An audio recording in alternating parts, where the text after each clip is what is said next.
शामिल करते हैं अपनी बातचीत में। सुशील जी नमस्कार जी। सबसे पहले आप अपना ब्रॉड व्यू बता दें मार्केट में, उसके बाद हम डायरेक्टली स्टॉक्स पे जाएंगे, अगर आपके पास कोई क्लियर व्यू बन रहा है अभी तो। मार्केट की चार्ट हमेशा ही क्लियरली बताती है, जब मार्केट को नहीं भी चलना होता तो भी वो क्लियरली कहती है। जैसे bank Nifty last 13 calendar days से साइडवेज ही है और वही प्रेडिक्शन था। तो अभी फिलहाल से वो सबसे महत्वपूर्ण चीज कल रात को ही वो है, सीबीओई विक्स इंडेक्स में एक बड़ा रिवर्सल पैटर्न बन गया है। और इस तरह से जो विक्स में यूएस विक्स का जो रिवर्सल है, उसके साथ साथ ही जब आप देखोगे कि S&P 500 ने भी कल रात को अच्छा खासा सेल ऑफ दिया, तो यहाँ जरा सा ग्लोबल मार्केट से सहम के रहने की जरूरत है। और और अगर ये विक्स मुझे लगता है 32 तक भी चला जाए तो अच्छा खासा करेक्शन, ये मेरी क्रिसमस की जगह कहीं ऐसा नहीं हो जाए कि लार्ज कैप्स में जो बुल्स हैं वो मेरी किस्मत बोलते रह जाए। ठीक है, हम सहमे हुए हैं कुछ समय से और समय थोड़ा बीत गया है, तो इसलिए बात रेपिटेटिव लग सकती है, पर अगर बाजार अब तक नहीं दिशा पकड़ा तो इसका मतलब ये नहीं कि कल ही दिशा नहीं पकड़ सकता है, कभी भी हो सकता है। तो एक तो विक्स का रिवर्सल और साथ में S&P और नेस्डैक का जो सेल ऑफ है, इसके साथ साथ जिस तरह से डॉलर इंडेक्स ने भी तगड़ा रिवर्सल दिया है, और आपकी निफ्टी जो है वो ऑलरेडी कल सेल सिग्नल दे चुकी है।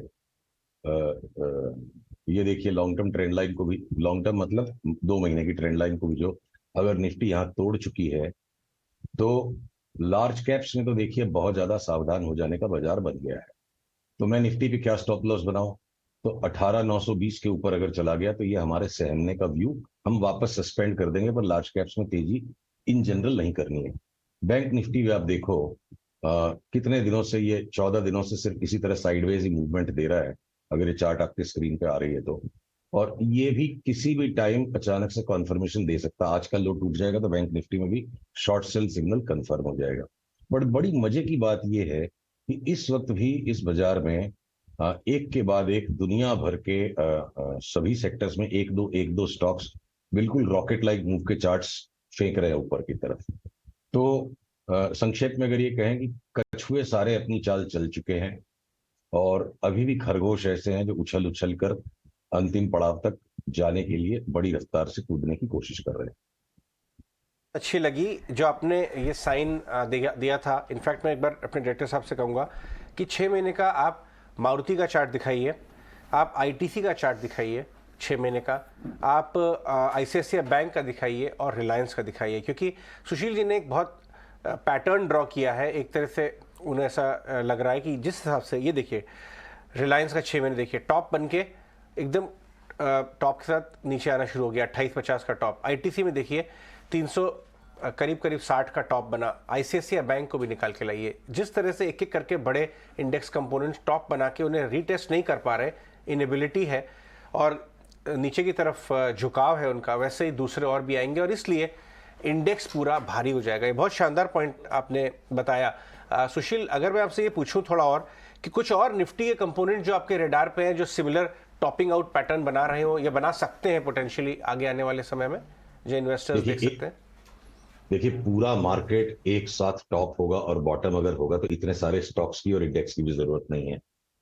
तो अगर ऑटोज में सबसे पहले मान लीजिए आपके मारुति ने एक टॉप आउट दिया, अब टीवीएस मोटर्स भी आ चुका है। देखिए अब ट्रेंड लाइन मारुति तोड़ चुका है, अगर आपको मैं मेरी ये चार्ट यहाँ दिख रही है। अब जब हमारी बात हो रही है और जब ये टॉप आउट हो गया कहने का साहस चारों तरफ आ रहा है, तो ऑलरेडी शॉर्ट टर्म में तो ओवरसोल्ड है, कभी भी थोड़ा रिबाउंड दे सकता है। तो अलग अलग टाइम फ्रेम पे अलग अलग लोगों को भ्रम पैदा होते रहेंगे। अगर एफएमसीजी में जो आईटीसी सुपरस्टार रहा 2022 का, और हमने लगातार पिछले 3 सप्ताह आपसे ही कहा कि अब आईटीसी हमने शॉर्ट करना है, तो वो भी 10% ऊपर से नीचे उतर चुका और माइनर रीबाउंड इन बिटवीन। हमारा 275-80 में इसको दोबारा 450 का लेने का अभी तक चार्ट पैटर्न बना हुआ है। अगर रिलायंस जो बिल्कुल ग्रैंड डैडी है पूरे इंडेक्स का, उसको आप देखिए कि कितना अच्छा खासा करेक्शन इसने 2780 से ऑलरेडी यहां तक दे दिया। अब थोड़ा ओवरसोल्ड है, देखते हैं अगला रिबाउंड इसको जोड़ पाता है कि नहीं, कठिनाई लगती है मुझे। और मुझे कोई आश्चर्य नहीं होगा अगर अगले 3 महीनों में, हो सकता है उससे भी कम अवधि में, रिलायंस आराम से खसकता खसकता 2300 तक भी आ जाए, उससे नीचे भी जा सकता है।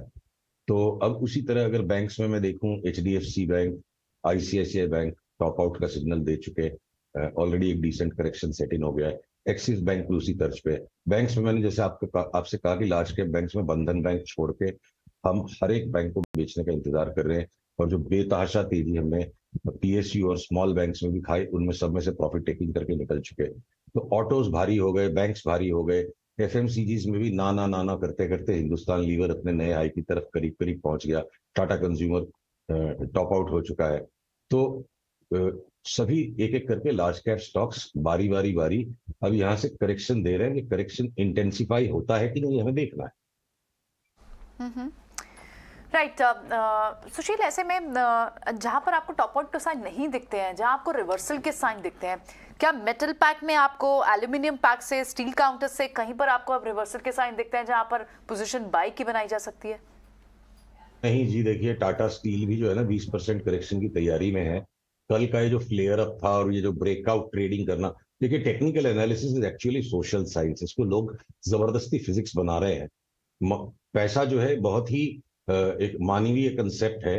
बंदर, लंगूर, घोड़ा, खरगोश तो पैसे को जानते नहीं है। It's a very very human thing. तो फाइनली फाइनेंशियल मार्केट्स ऑल्सो, चाहे क्वांट फाइनेंस भी लगा लीजिए, we are eventually dealing with the social science.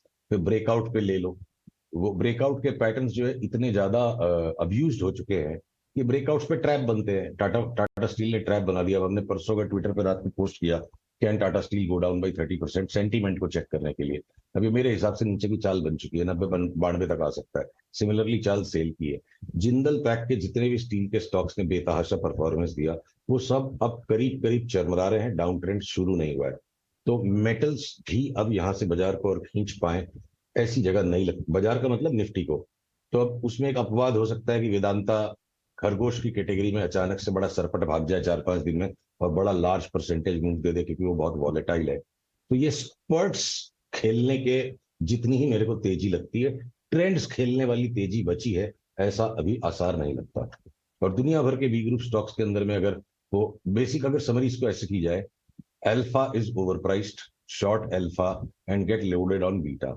तो अगर अगर नहीं भी घटा बाजार और ये छुट्टियों के माहौल में दिसंबर के लास्ट तक, जनवरी तक अगर चलता भी चला गया, तो मुझे एमआरपीएल में 30% मिल जाए और 2 महीने में चेन्नई पेट्रो में, 3 महीने में चेन्नई पेट्रो में अगर 100% में मिल जाए, या अगले 10-12 दिन में टाटा मोटर्स डीवीआर में और भी 20-25% मिल जाए, तो अभी ये छोटे स्टॉक्स को खेल सकते रहने का बाजार लगता है।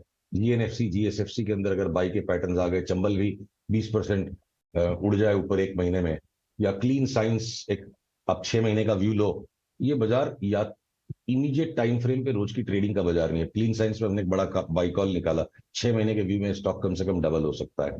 तो बहुत अलग किस्म की अपॉर्चुनिटीज बाजार दे रहा है। और माफ कीजिएगा, मुझे लगता है मेरा दायित्व बाजार को बताना नहीं है कि तुमको अब चलना होगा। मेरा दायित्व है कि बाजार जिस तरफ से पैसे दे दे बिना टेंशन दिए, हमें अपने आप को बदल के उस तरफ अपनी स्टाइल को और स्ट्रेटेजी को चेंज कर देना चाहिए। Right. All right Sushil ji, बहुत बहुत शुक्रिया ढेर सारी बातें बताने के लिए बाजार के बारे में। आपको सुशील केडिया ने बताया कि पोजिशनली बाजार के जो बड़े साइड ऑफ द मार्केट है, लार्ज कैप, वो क्या अपॉर्चुनिटीज दे रहा है, लेकिन शॉर्ट टर्म में कई सारे मिड कैप आइडियाज़ हैं। ज़्यादा बात नहीं होती है ऐसे स्टॉक्स पे, बहुत ज़्यादा डिस्कवर्ड नहीं है, लेकिन काफ़ी इंटरेस्टिंग एमआरपीएल और बहुत सारे जीएनएफसी, जीएसएफसी ऐसे इंटरेस्टिंग स्टॉक्स में एक स्पर्ट पॉसिबल है। वो सब अपने रेडार पे रखिए और केडिया जी को यहाँ ET Now स्वदेश पे फॉलो करिए हमेशा की तरह डिफरेंशिएटेड व्यू के लिए।